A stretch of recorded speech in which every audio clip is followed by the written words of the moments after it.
And now, the conclusion of Ice Patrol, featuring the Jeep Honcho and a snowmobile. Hey folks, it's Brian with BG Model Workshop, and we're doing the final for our diabetes group build awareness. Yeah, I think I said that right. Sounds good. I'll check that in editing. But again, thanks to Mr. Chris Wheaton at Wheaton Speed Shop for suggesting this group build, and I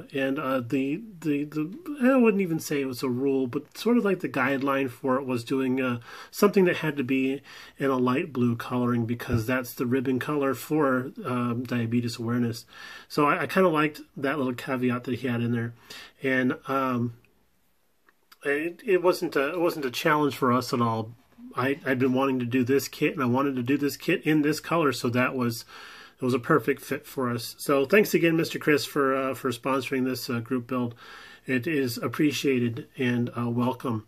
I know that not only you, sir, but I myself and several of our brothers out there in our fine community do suffer from this affliction, and it's an uphill battle every single day, because if you don't have somebody in your life, or you don't have this disease yourself, it's an accumulation type of an effect. So today you could be fine, tomorrow you could be fine, but a couple years from now, all the cheating that you do today will compound and possibly cause serious problems in the future. So there's always that concern of what's going to be around the corner.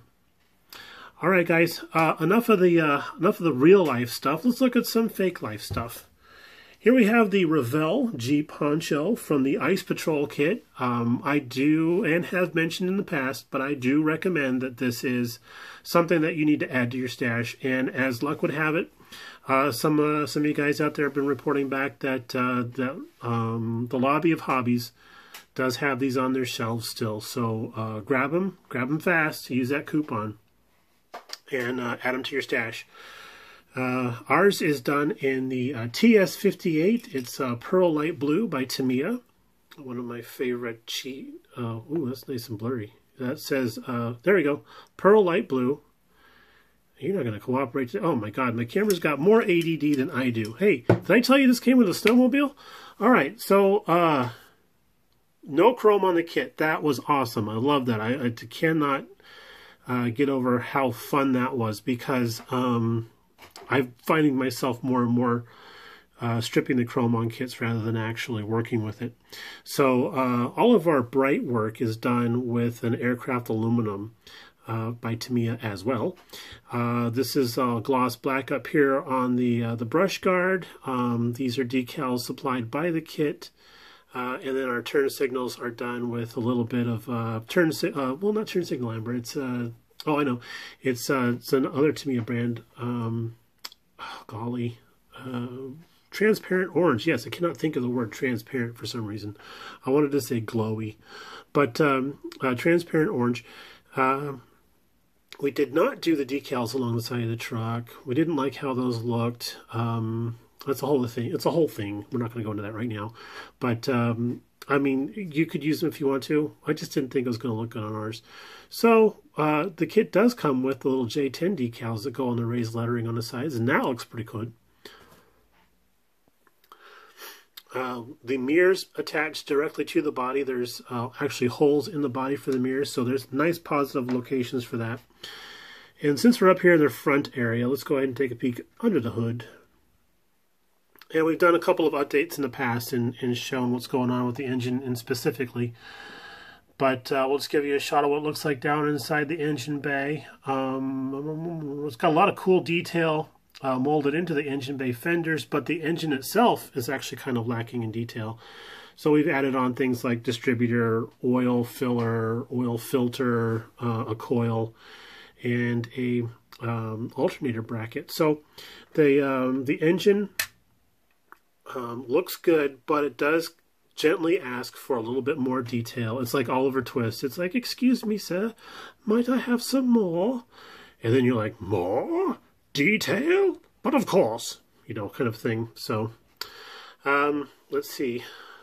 In the back, we have our little toolbox. And then we got this little black banner here. This is a little bungee cord that we made out of electrical tape.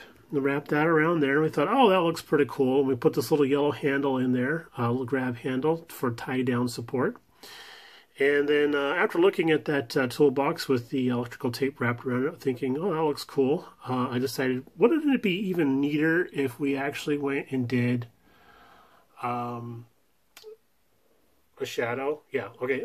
Did our own little hook and eye thing going on there for tie downs.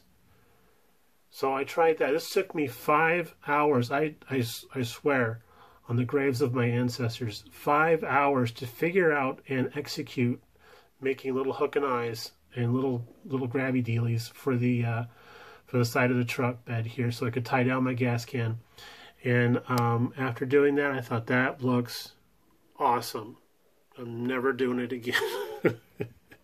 I tease. I'll probably, once I have Alzheimer's, I'll forget that I did that and do it all over again. In the back here, our little strappy dealies are actually surgical tape that we have here at the house because of all the wounds that we seem to suffer, and specifically in this very room. And we just cut strips of that, hit it with some orange Sharpie to give it that nice U-Haul style tie-down strap thing, so we could loop that around the grab handle on our snowmobile. And speaking of snowmobiles, let's cut to that right now. That's a nice shot right there. Boom, there we go. All right, this is one of the cutest little models I've ever done, aside from my little Honda 50 Trail Rider, which I happened to realize the other day I painted the exact same color scheme as our snowmobile. But this one is the El Tigre. It's the Arctic Cat 6000 El Tigre. And we did a lot of photo research on it, found out exactly what it was, and then made a post about that. I think a lot of you have already seen that. And thanks again for all of your support and write-ins, because that really helped us know that we were on the right track, and we were, and our research was proving correct. So thank you for all that. And I believe there's a couple of people out there that actually said they have seen these or know somebody that has one in their shed or something like that. So that's even cooler. We did just stick with the kit decals. This is all one giant decal here, and with a little bit of microsol laid down kind of nice. And then also what was kind of cool and kind of not at the same time is this little masking area here. It is a little difficult to line up. We did okay-ish. It did hunker down okay with a little bit of Solvaset. And to me, it looks like this is a mouth. And this is the Mexican wrestling mask, and these are like the eyes area here. But this is a mouth, and he's yelling or something like that. That's what it looks like to me. So it's kind of I kind of giggle every time I see that. But we have a little decal right here on the side window. This is our small vehicle license decal for Wisconsin, and it's supposed to be actually mounted down lower, but it's such a dark color blue that I was going to get lost in the black background there.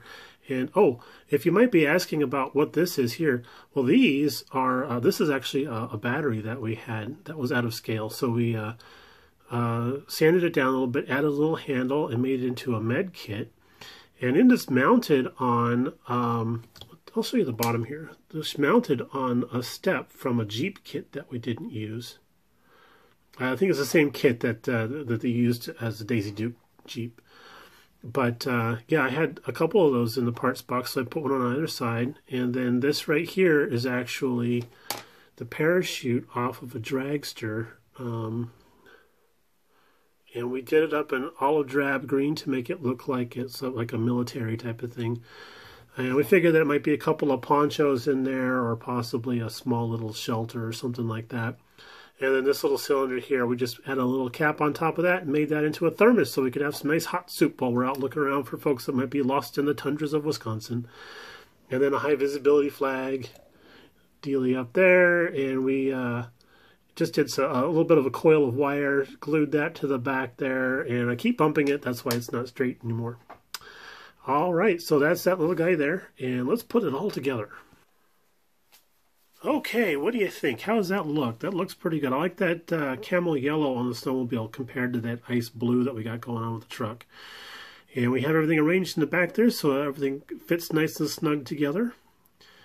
The little antenna wire coming off the back of the snowmobile is kind of fun with that flag sticking out the back there. Oh, and one last piece here.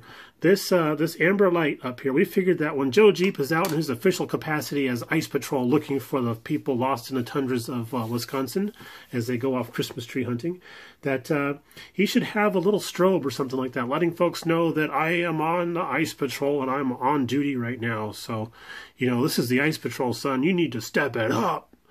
So that's how we go there. All right, guys, let us know what you think. Everybody have a great rest of your week. We got Christmas coming up next week, so happy Christmas and a Merry New Year. We'll probably be doing a stash update after Christmas sometime, but I don't know exactly when. But you can guarantee we'll have at least one more video done before the end of this year. All right, all, take it easy, and we'll talk to you again later. Bye.